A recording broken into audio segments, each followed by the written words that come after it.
What's up, MMA World viewers? Now you can watch Henry Cejudo versus TJ Dillashaw on January 19th, along with all the rest of the 11 fights in the main card, prelims, and early prelims, completely for free. Don't wait. Sign up for a free trial of ESPN Plus by clicking the link in the description, and then just sit back, relax, and watch the fights.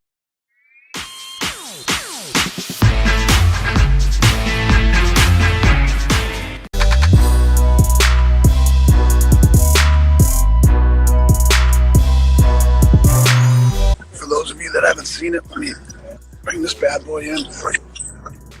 Okay. So tell me about it. You know, we're going into a new era, and you know, every several years you have to switch the belts up, and we've been working on this one for a while, and we figured now that we're going on to ESPN and we have this, you know, new 5-year deal, it was time for a new belt. What are you looking for in a belt? How does one design a world championship belt in 2019? So you go through a lot of different, you know, the artists come up with a lot of different renderings. You go through them all. You start to look at, you know, we wanted to change the old one. The old one, we wanted it to be less busy and more clean. We wanted to add all the, you know, you can't add all the countries, but a lot of the big countries that we have in the on the belt, and then this one will be customized for weight classes and the fighter's name. Did you know that it already has one specific admirer? Oh, and they're all numbered too. They're all numbered in the back and signed. So what, with like the there's event? A lot of different things about the belt that's completely different than anything we've ever done.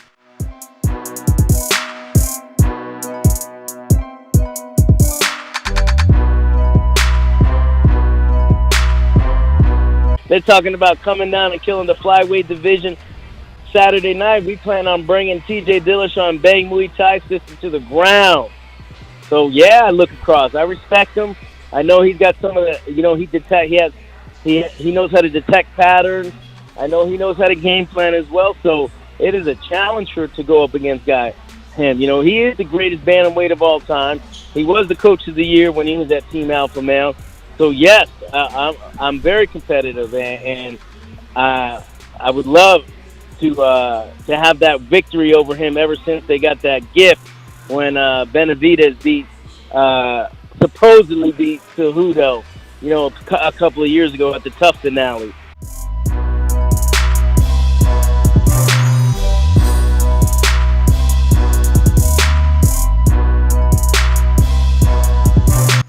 How about the John Jones-Anthony Smith fight? And I got to be honest, you know, a lot of people, I mean, the big talk after that, and it's always the big talk, it's always DC and Jones, because they're always going back and forth with one another. You know, they create that. But then you quickly moved on to Anthony Smith. Can you just talk about why Anthony Smith made sense, and what about a potential trilogy? Yeah, listen, the guy deserves it. Look where he's ranked. He's one of the top 3 ranked guys in the world, right? So how does he not deserve the fight? And this is the same thing that everybody said when Gustafsson got the shot at John Jones. Yeah. Everybody was negative about it, this fight, blah, blah, blah, blah, blah. That's it. I mean, we saw how that turned out. And, you know, you're always going to have people talking about, you know, everybody's an expert. Everybody's an expert. Let's see what happens when the fight goes down. We'll see what happens.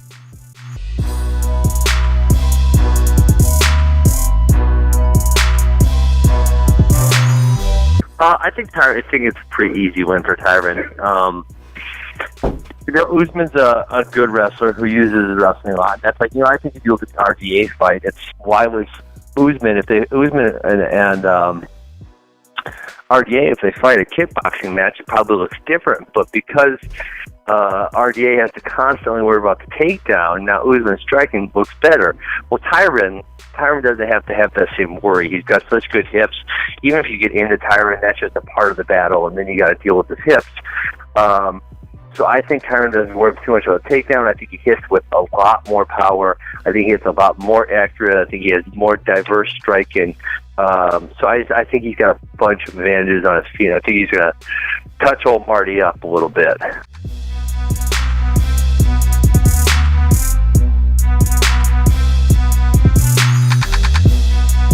Conor McGregor, as soon as you put out it on Twitter, we have a new belt, he writes back, okay, I'm back. So I guess that's all you need is to just make the belt a little fancier. Conor will fight again, huh? It's one of the many things that I love about Conor McGregor, man. The belt means a lot to him, and being a world champion means everything to him.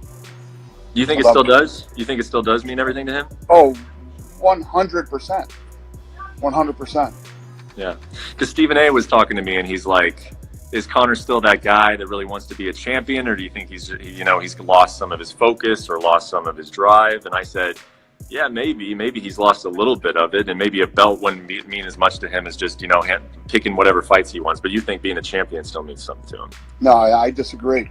Listen, you always have to, when you see, when a guy starts to make crazy money, like life-changing money, and he's in one of these positions where he's not just making it when he fights, he's making it, in other businesses that he has going on right now.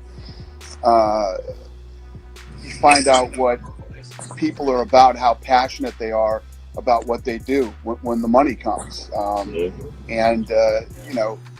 Conor and I still communicate, regularly, and he's very fired up about coming back and becoming a world champion again. You say you talk to him regularly, like just a couple of text messages a day or a phone call? No, not like that. That's my wife. I mean, I don't. we don't talk that much. Conor and I'll hit each other up once a month. You still think? Does he want Khabib? Is that what's on his mind? He'll fight anybody. He obviously he would love the rematch with Khabib, but he'll fight anybody.